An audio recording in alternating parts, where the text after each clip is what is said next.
Hello friends, welcome to my channel passion for greens. आज की video की शुरुआत करते हैं इस सुंदर से गार्डन से, जहां हम डेली मॉर्निंग वॉक के लिए जाते हैं।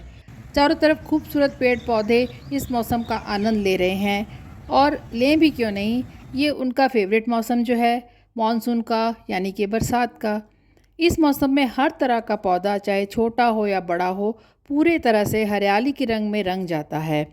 हम गार्डनर के लिए भी यह मौसम बहुत ही पसंदीदा है, क्योंकि एक तो इस मौसम में हमें अपने पौधों को पानी नहीं देना पड़ता, जो कि अभी पिछली गर्मी में इतनी हालत बुरी हो गई थी तो दो दो बार पानी देना पड़ता था। और दूसरा, बिना कुछ खास मेहनत किए हमें अपने पौधों को अच्छी अच्छी ग्रोथ भी देखने को मिल जाती है। इस मौसम में हम चाहे जितने भी पौधे लगा लें, सभी पौधे बहुत अच्छे से ग्रोथ करते हैं। और कटिंग लगाने के लिए तो ये मौसम परफेक्ट है ही। तो आज मैं भी जब सैर करने निकली तो अपने साथ एक कटर और एक कटिंग्स भरने के लिए झोला लेकर निकली। सैर करते करते रास्ते में मुझे जो भी प्लांट दिखे, उन सब की कटिंग्स मेरे झोले में आती जा रही थी। तो आज इस वीडियो में मैं अपनी उन्हीं कटिंग्स को आपके साथ शेयर करूंगी और आपको बताऊंगी ऐसे इम्पॉर्टेंट टिप्स जो कि आपको कटिंग्स लगाने से पहले और कटिंग लगाने के बाद पूरी तरह ध्यान में रखने हैं, और साथ ही साथ अपनी कटिंग्स को भी लगाते हुए दिखाऊंगी। तो आइए वीडियो शुरू करते हैं।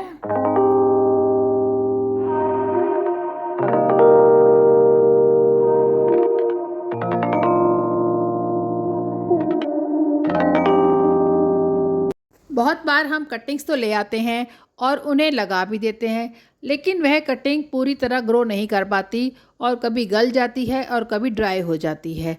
तो ऐसे कौन कौन से पॉइंट्स हैं जो हमें ध्यान में रखने हैं, ताकि हमारी कटिंग 100% तो नहीं चलेगी, लेकिन कम से कम 70 to 80% तो कटिंग ग्रो करे। तो नंबर 1 पे आता है कि हमें कटिंग किस समय लेनी चाहिए, यानी सुबह लेनी चाहिए, दिन में लेनी चाहिए या शाम को लेनी चाहिए। तो कटिंग लेने का बेस्ट समय जो है वह है मॉर्निंग का या सुबह का समय।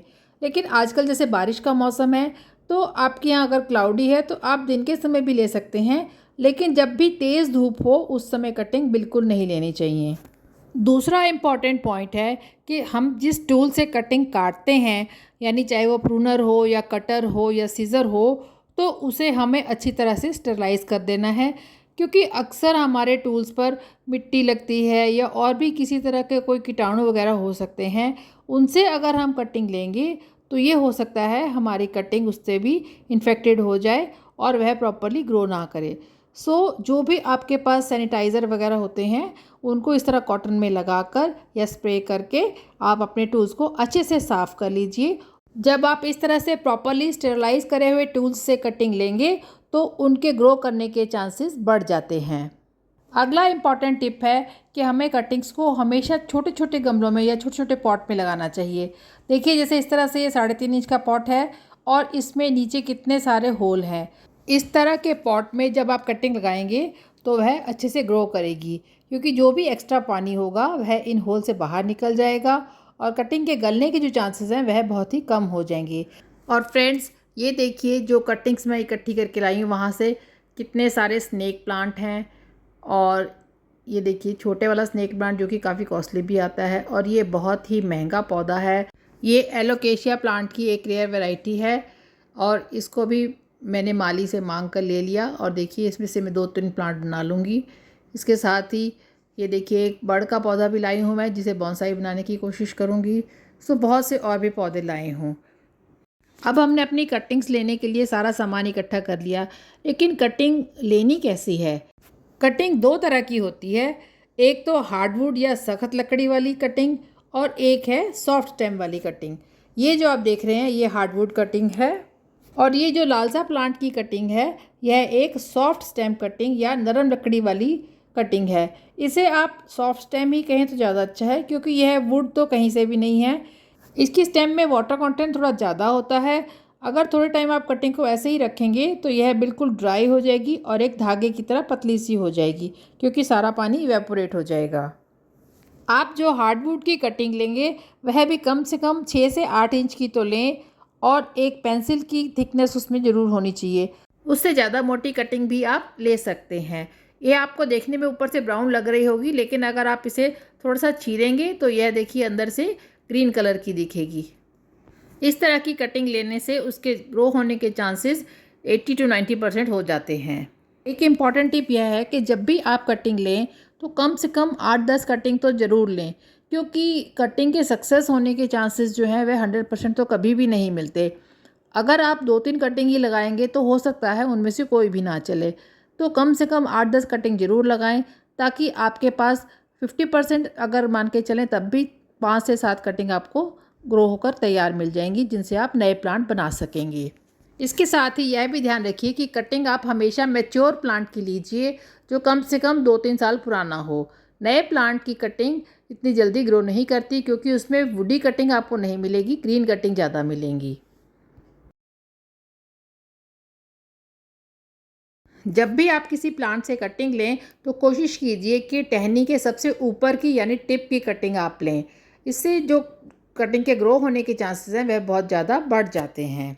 जो भी हिस्सा आपको मिट्टी के अंदर लगाना है उसमें इस तरह से 45 डिग्री का शार्प कट दीजिए। ध्यान रखिए कट एकदम शार्प होना चाहिए, ताकि उसमें किसी भी तरह की फंगस की गुंजाइश ना रहे।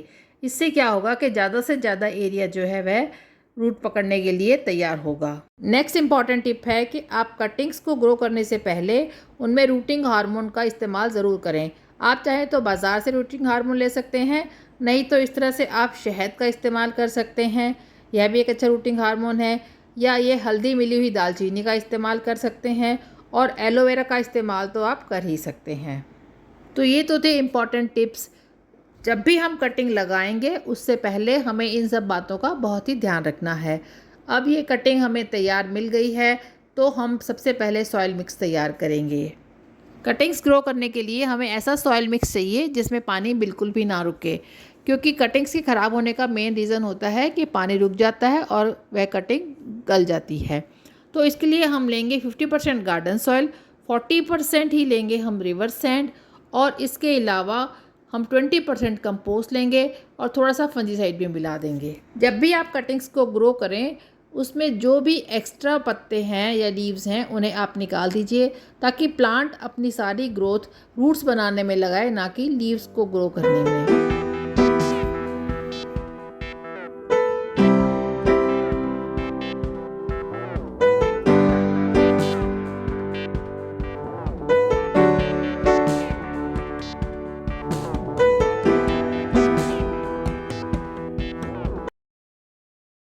सभी कटिंग्स को उनके साइज़ के अकॉर्डिंगली पहले ही मैंने एक एक पॉट में लगा दिया, ताकि बाद में मुझे बार बार ढूंढना ना पड़े।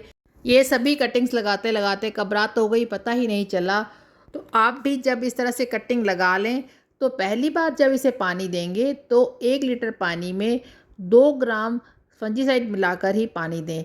इससे जो फंजीसाइड मिलाने से ये होगा कि जो भी किसी तरह की फंगस का या इन्फेक्शन का खतरा होगा कटिंग में, वह नहीं रहेगा और कटिंग के सक्सेसफुल होने के चांसेस ज़्यादा बढ़ जाएंगे। इस तरह से सभी पौधों में मैंने थोड़ा थोड़ा जो है फंजीसाइड वाला पानी मिला दिया है, और ये मेरी कटिंग्स लगकर तैयार हो गई हैं सारी। जब भी आप कटिंग लेकर आएँ, अगर आप उसी समय उसे लगा रहे हैं तब तो ठीक है, नहीं तो उस कटिंग को किसी भी फंजीसाइड वाले पानी में भिगो कर रख दीजिए। सभी कटिंग्स को प्रॉपरली रीपॉट करने के बाद आप उन्हें 2 से 3 दिन के लिए किसी सेमी शीट वाले एरिया में रखें, जहां पर उन्हें इनडायरेक्ट सनलाइट लगे, डायरेक्ट सनलाइट नहीं लगे। उसके बाद अगर आपके यहाँ लाइट बहुत तेज़ नहीं है तो आप उन्हें धूप में भी रख सकते हैं। इस तरह से ये सभी मैंने कटिंग लगाई हुई हैं जो कि धीरे धीरे ग्रो कर रही हैं। ये देखिए, ये लालसा की कटिंग है, और ये भी मेरी कटिंग्स पहले मैंने लगाई थी। अब देखिए अच्छे से ग्रो कर गई हैं, सारी कटिंग्स में ग्रोथ अच्छी आनी शुरू हो गई है।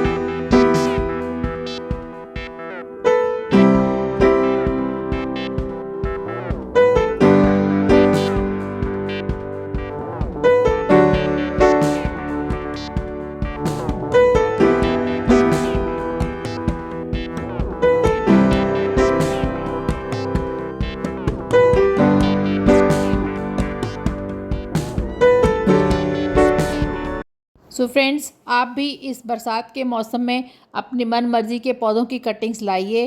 चाहे तो इसे अपने अड़ोस पड़ोस से ले लीजिए या अपने आसपास के गार्डन से ले लीजिए, क्योंकि इस टाइम अगर आप कटिंग लगाएंगे और मेरे बताए हुए टिप्स को फॉलो करेंगे तो कटिंग्स चलने के चांसेस 100% है। आई होप आपको ये वीडियो अच्छा लगा होगा, और अगर अच्छा लगा हो तो इसे लाइक कीजिए, कमेंट कीजिए, शेयर कीजिए और मेरे चैनल को सब्सक्राइब कीजिए।